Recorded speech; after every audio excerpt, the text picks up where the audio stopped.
परिषदेच्या निवडणुका जाहीर झाल्या आणि त्यानंतर तुम्ही राजीनामा दिला, त्यावेळेला मुख्य मुद्दा राहिला तो माझी मुलगी नगराध्यक्ष पदासाठी विरोधी पक्षाकडून उभी राहील, विशेषतः उभाटाकडून, आणि त्यांच्या मुद्द्यावर तुम्ही राजीनामा दिला. आणि मधल्या काळामध्ये बरेच दिवस गेले, पण काल प्रदेशाध्यक्ष चव्हाण यांनी असं म्हटलं की राजेश सावंत हे काय करतात याकडे बघू नका. अगदी व्हॉट्सअप स्टेटसवर त्यांनी लक्ष ठेवलं, त्याच्याबद्दल उल्लेख केला. आणि मुख्य गोष्ट म्हणजे नात्यांना महायुतीमध्ये महत्व नाही अशा अर्थात स्टेटमेंट होतं. त्या मुद्द्यावर तुम्ही पत्रकार परिषद घेऊन तुम्ही जाहीरपणे भूमिका मांडला. पण हा सगळा विचार नेमका काय आहे, त्याला उत्तर काय थोडक्यात सांगा. आदरणीय रवींद्र चव्हाण साहेब हे नुसते माझ्या पक्षाचे अध्यक्षच नव्हे, माझे ते गुरुबंधू होते आणि माझे मार्गदर्शक होते. 15 दिवसापूर्वी मी त्यांच्याशीच सल्ला मसलत करून माझा स्वतःहून राजीनामा पार्टीकडे दिला होता जिल्हाध्यक्ष पदाचा. त्यावेळी त्यांनी मला सांगितलं होतं की आम्ही नंतर निर्णय घेऊ म्हणून. पण त्याला परत एकदा विनंती केली होती की मला त्याच्यातून मुक्त करा म्हणून.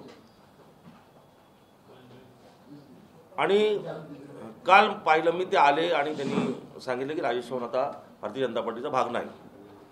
मला जरी साहेबांनी नुसता एक मेसेज जरी पाठवला असता की राजेश तू सदस्यपदाचा राजीनामा दे भारतीय जनता पार्टीचा, तुला आता भारतीय जनता पार्टीमध्ये काम करायला संधी नाही, तरी त्यांच्या एका नुसत्या मेसेजवरून सुद्धा मी आपल्या सगळ्या पत्रकारांसमोर येऊन मी माझं राजीनाम्याचं सगळं सांगितलं असतं. साहेबांनी माझ्याकरता एवढा वेळ खर्ची घालण्याची गरज नव्हती, कारण महाराष्ट्राचे नेते आहेत. पूर्ण महाराष्ट्रामध्ये 300-350 नगरपंचायतीच्या निवडणुका चालू आहेत.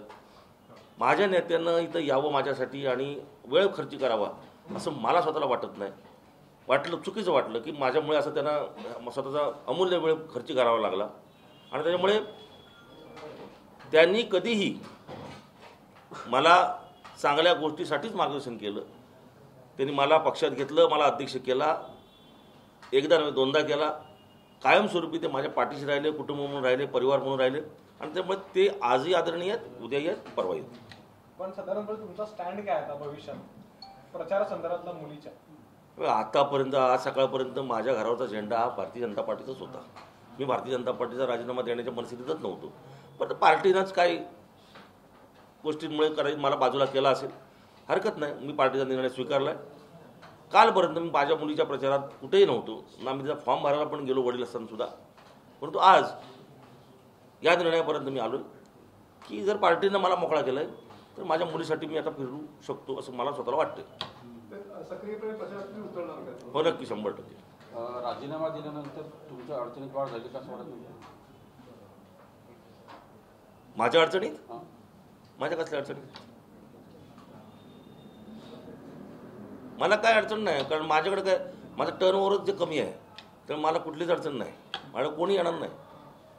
माझ्या नावावर एकही गुन्हा नाही, काही नाही माझ्याकडे. असं काय कुठले वैभव धंदे बिंदे माझे 2 नंबरचे असलं काही नाही. मी एक सामान्य कार्यकर्ता आहे. 25 वर्ष मी काम करतोय आणि रत्नागिरी जनतेला माहिती आहे राजेश सावंत कशा पद्धतीनं काम केलं नाही. त्यामुळे मला खात्री आहे की मी केलेलं काम असेल त्या कामाचे बदल्यात काही देऊ नये लोकांनी, परंतु ह्यावेळी माझ्या मुलीसाठी आशीर्वाद द्यावेत आणि तिला काम करण्याची संधी द्यावी.